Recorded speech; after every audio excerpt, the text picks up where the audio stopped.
Previously on GameHammer. What? Play Laserwarp? I am the master. Oh, it starts so epically.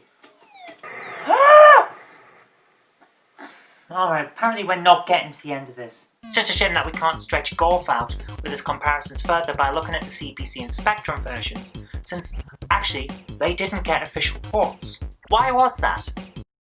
And now the conclusion. That's right, Dizzy, you defeat that evil wizard, who's curiously named after the guy who taught most 80s game developers how to code on the Z80.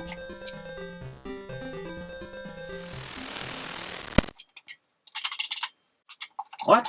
Hey, yeah, hey, what's going on? I was finally about to win! Master, you failed to defeat me 5 years ago. Your failure has powered me through the galaxy. Now I am here to destroy the Earth, and it's all your fault. I didn't fail, I just didn't play long enough to win. But if that's how he wants to play it, well, two can play at that game. No, they can't. This is a one-player game. Shut up, the master. I'm gonna beat you, and I'm gonna do it on the Amstrad and the Spectrum.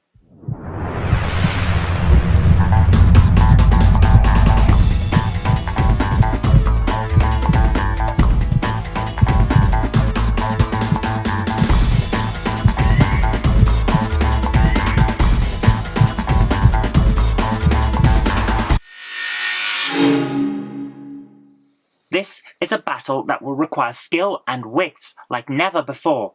I've seen his minions and how they operate, and my reflexes will have to be at their peak if I'm going to defeat him. So first, we have the whirling dervishes.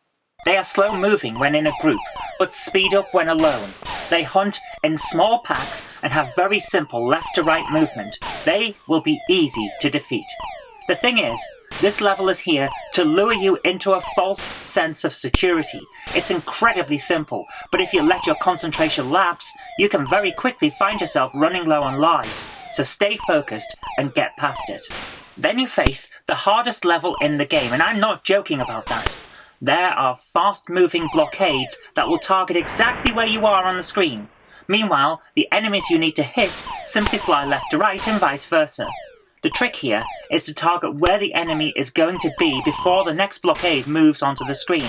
That way, your shots won't slam into a blockade before you have a chance to shoot down the enemy. It sounds easier than it is. This is the level where you're going to be most likely to lose a few lives, but keep at it, and you'll get the hang of it eventually. This is also the first point where it becomes clear which game Laserwarp is based on.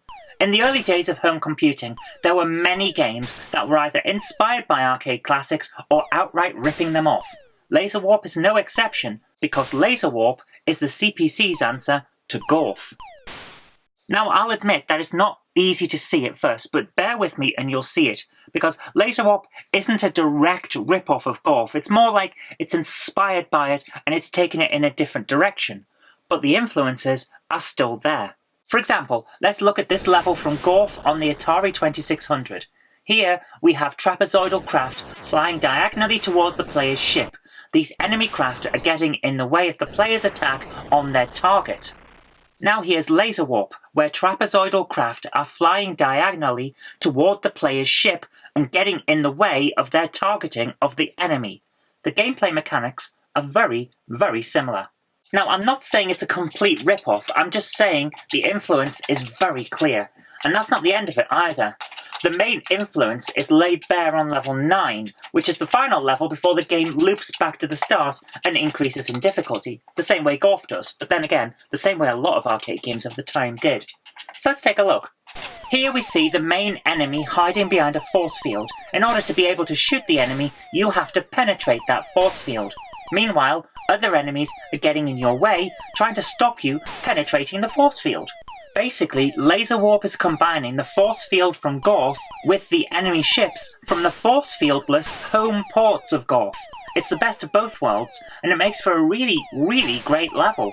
In the previous episode, we raised the question of why GORF was never officially ported to the Amstrad CPC and the ZX Spectrum, and when I think about it. The simplest answer is that GORF arrived in the arcades in 1982, and the ZX Spectrum also arrived in 1982. So by the time the Spectrum was starting to build up a decent market for commercial games, GORF was old news. The Amstrad CPC didn't arrive on the scene until 1984, and that's 2 years after GORF had debuted, which, of course, by that time there was even less call for ports of the game, and the market had moved on. GORF doesn't have the pulling power of arcades like Pac-Man, Space Invaders, or any of the newer games that had hit the arcades since it arrived. As a result, the best we got on the Z80 powered machines was Laserwarp. To be honest, I don't think we missed out. Laserwarp is a fun game, even if its difficulty curve is more like a roller coaster ride than a straight progression. Fool! You have defeated me once, but I still live. Just as happens in the game, defeating me is only the end of the beginning. The Amstrad isn't the only world that I inhabit. I know that, you moron! I already told you I'd defeat you on the Spectrum as well, so prepare for more battles! That's not even grammatically correct! I don't care! Prepare for more battles. They're coming now! The Spectrum version is quite different to the latest CPC port of Laserwarp. For one thing, it's a far more fast-paced combat game with more enemies on screen and more space between the enemies. The CPC's incarnation, to be honest with you, is quite a cramped affair, with hardly any space between the large sprites. Here on the Spectrum, it's a bit more open, and you would be forgiven for thinking that it would give you a bit more breathing room. It doesn't. The individual levels are pretty much the same as the CPC's version, and the enemies are pretty similar too. It's a similar difficulty curve as well, so once you've played one version of Laserwarp, you have a good idea of what you're going to face in the other version.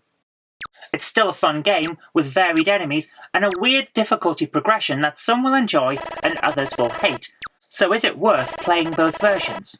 Yes, absolutely, because the Spectrum version shows its GORF influences a lot clearer than the CPC version does. This is level 9. Again, it's the level where you defeat the Master. But look at that and tell me that this game isn't based on GORF. You can't, can you? The Spectrum version lays its influences bare. That doesn't stop it from being a great game, of course, and it certainly doesn't stop finally destroying the Master from being a very satisfying experience, even if the game as a whole is noticeably easier than the latest CPC version. No! You cannot defeat me that easily! I am the Master! I will conquer and destroy the Earth! Seriously? Have you seen this place right now? No, I've been too busy fighting you! What's happened? Dude, the entire planet is covered in a plague. Don't you watch the news? As a rule, no. Journalism sucks these days. Everyone is pushing an agenda rather than actually reporting the news. Well, it still helps to keep abreast of current events. Otherwise you end up landing your invasion fleet in a plague, like you did. Watch. Welcome back to On TV News. It's week 9 of lockdown and the studios are still closed due to the virus, so I have to present the news from inside a cupboard. My agent is going to hear about this. I'm not kidding. What? Oh no! All right, everyone, pack up. We're leaving. I don't want this planet anymore. It's got germs on it. Smell you later, you germ-ridden wusses. Well, it's not exactly an ending on a par with War of the Worlds, is it? But I'll take it.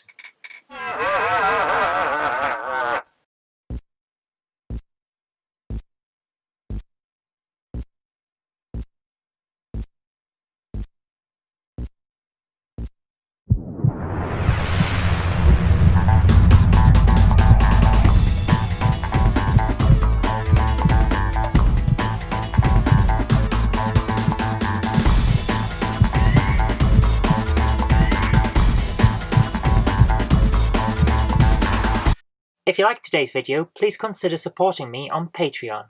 Thank you.